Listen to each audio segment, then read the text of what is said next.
Cooking the rice in the oven is a great way of making sure that you get to use all of your rice. So there's no time lost on the stove, stirring in your pot, and there's no setting of the milk in the bottom of the pan. And it just really frees up time in the kitchen for you.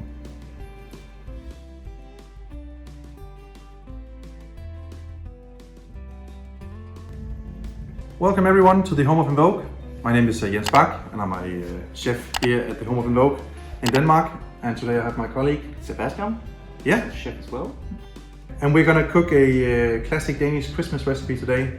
Actually, it's sort of in two parts. It's the thing we eat on the first day of Christmas and then on the second day. Classic dessert. So it's actually a rice porridge. In Denmark we call it Risengrød, which directly translated into English just means rice porridge. And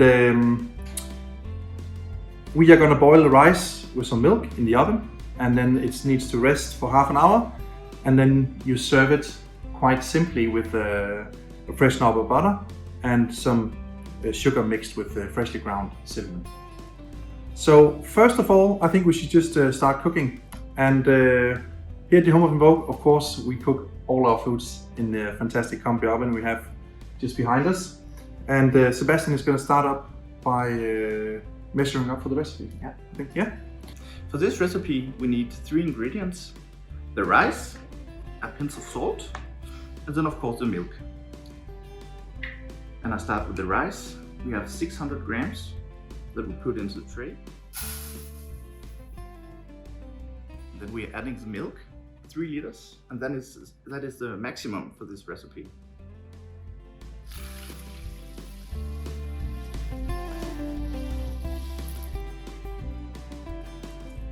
And a pinch of salt.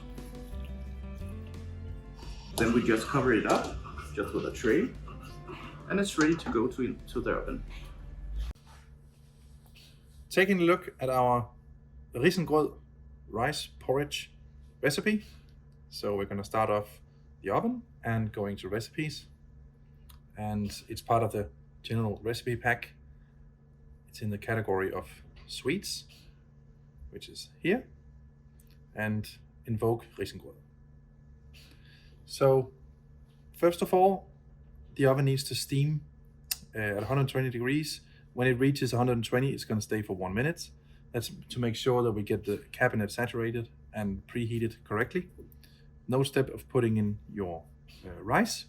And first cooking step, 35 minutes of 100 degrees, 80% fan speed steaming.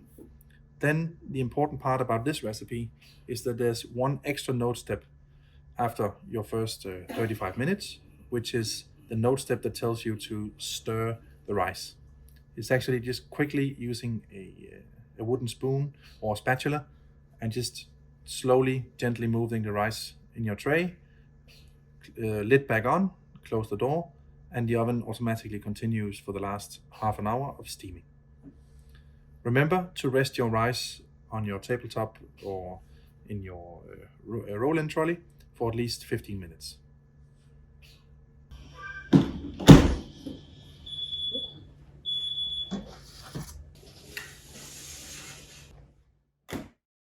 So today we are cooking in 165 ml gastro tray, and as Sebastian said, really the maximum amount you can do in each tray is 3 liters of milk, 600 grams of rice.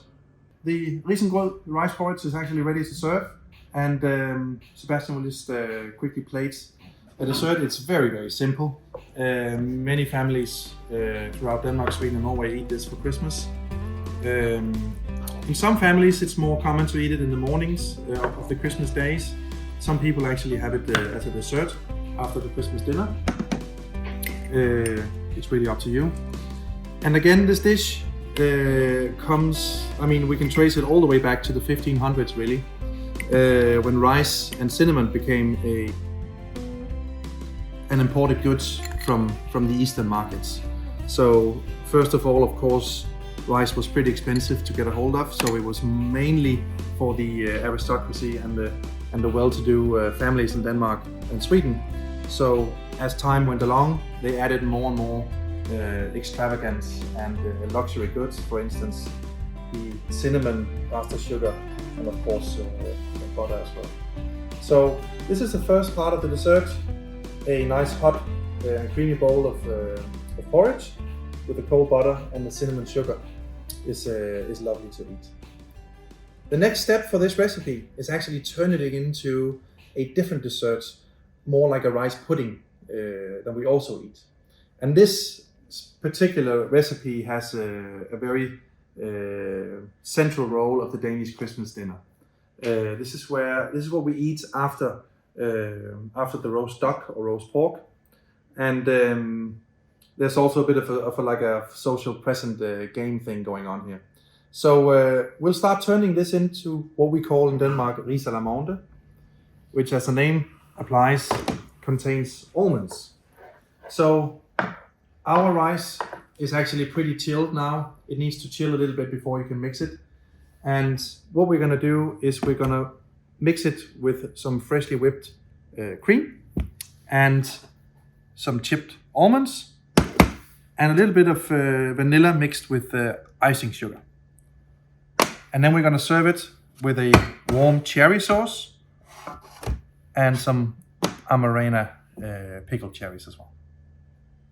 We're gonna start mixing for the Risalamande. Yeah. First of all, the Risengrød. Let's go into our bowl.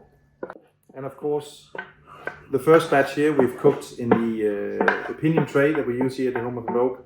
Fantastic non-stick thing to use, makes it easier to clean.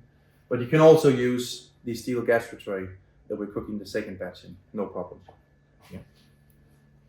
Then we are adding the almonds.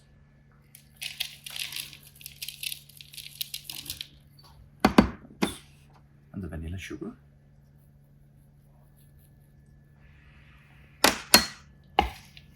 We give it a little mix before adding the white cream.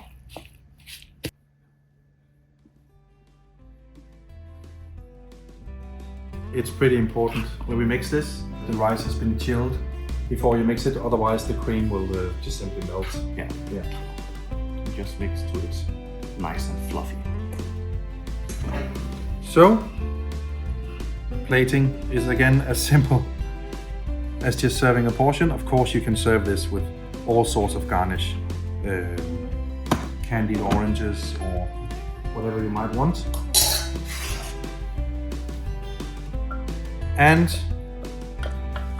the cherry sauce on top. And here at the home of Invoq, we are fans of a nice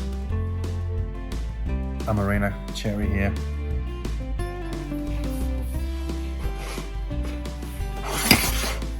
And there's the pudding as the second step dessert from the Risengrød.